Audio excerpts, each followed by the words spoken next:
Now let's proceed with the accessory structures. When it comes to the accessory structures, in this particular discussion, I'm just going to focus on 2 out of 3 since the third or the exocrine glands, I already discussed this during our discussion when it comes to histology, so I won't be touching those topics again. If you would like to know more about the exocrine glands, please check our video presentation that is related with histology. Okay, the discussion is present there. So let's simply focus first with the presence of the hair. So in the case of the hair, it is actually responsible for the protection and insulation of the different body parts of us humans. Then, the hair also guard the opening against particles and insects. As you can observe here, this is now the exposed shaft of the hair. They're also very sensitive to light touch.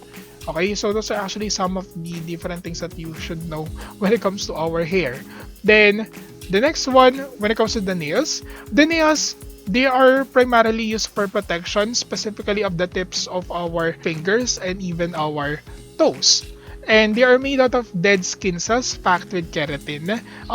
The difference between the keratin that is present on the hair and on the nail, when it comes to the nail, the keratin is actually flattened. While in the case of the hair, it is now circular. That is the reason why they are possessing different types of formation. And there is actually a type of medical condition, genetic condition, in which some of your hairs could actually turn into nails because of the production of wrong keratin.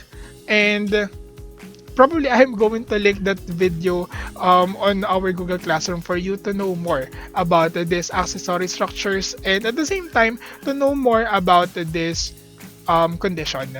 Then lastly, in the case of the nail, some metabolic disorders can change nail structure. For instance, some people who are possessing heart conditions, and some of them are actually possessing clubbing of the nails, or it is actually the point in which the nail end would actually move near to the skin. Okay, it won't be possessing a free edge. Okay, but rather it would club. That condition of nail clubbing is actually some of the precursors of some metabolic disorders. Okay, just like the presence of heart conditions. Okay, so other than the different anatomy and physiology that is related with the skin, let's now talk about its application, which is the one that is responsible for the repair of the skin during injuries. When it comes to the repair of the skin during injuries, there are actually 4 major steps. The first one is known as hemostasis or bleeding.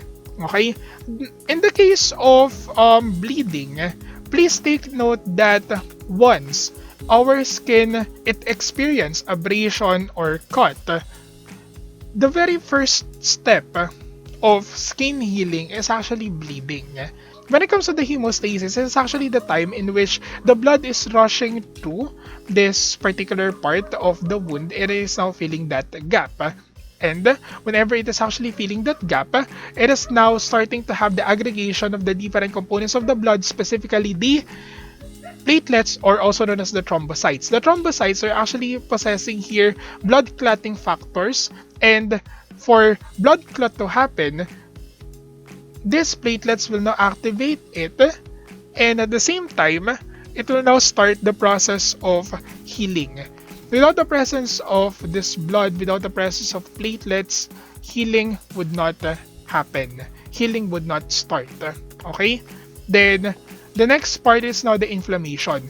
After the presence of the scab, or is now the time in which the different blood clotting factors are now starting to form or to solidify, this part is now starting to possess different types of materials known as scab, or the scab, it is just a part of the activated platelets. Okay, so that's actually the scab. When it comes to the inflammation, it is actually the time in which your body is telling you that it's fighting off different types of infections. The macrophages that are actually present here, and some immune cells are now helping to eradicate different types of microorganisms that could cause infections. So in this particular case, they are warding off infection.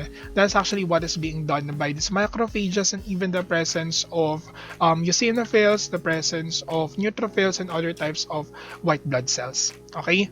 Then after inflammation is now the presence of proliferation. In the part of proliferation is actually the start of the actual healing and the remodeling and the formation now of newer tissues and cells. From scab, it is now starting to peel off. So that is some of the reasons why you could observe that your scab from a certain type of injury, it is actually starting to create a bump on your skin because it's not actually the time in which it is being pushed upwards by the new cells that were being created. Your scab actually acts like band-aid, the natural band-aid that is present in our body. That scab is protecting the underlying layers of the skin that is healing. So that is what's being done by the scab. So and the part of the proliferation is now the time in which the fibroblasts are now starting to create here connections and newer skin cells, and now for the formation and the creation of the dermis. And lastly, we have the presence of maturation. In the part of maturation, it is now the time in which the scar is already visible. So scab, please take note, scab, it is actually during the time of skin healing. Okay, while in the case of the scar, it is now the remnant of that wound. The scar is now the remnant of that scab. And the scars could actually be manifested either in a form of a keloid or a hypertrophic scar. Well, it depends upon what type of process happened, if the collagen that was produced is too much or too little. So it is actually case-to-case basis. But some scars could be remodeled, some scars could be removed, but some scars could stay with you for the rest of your life.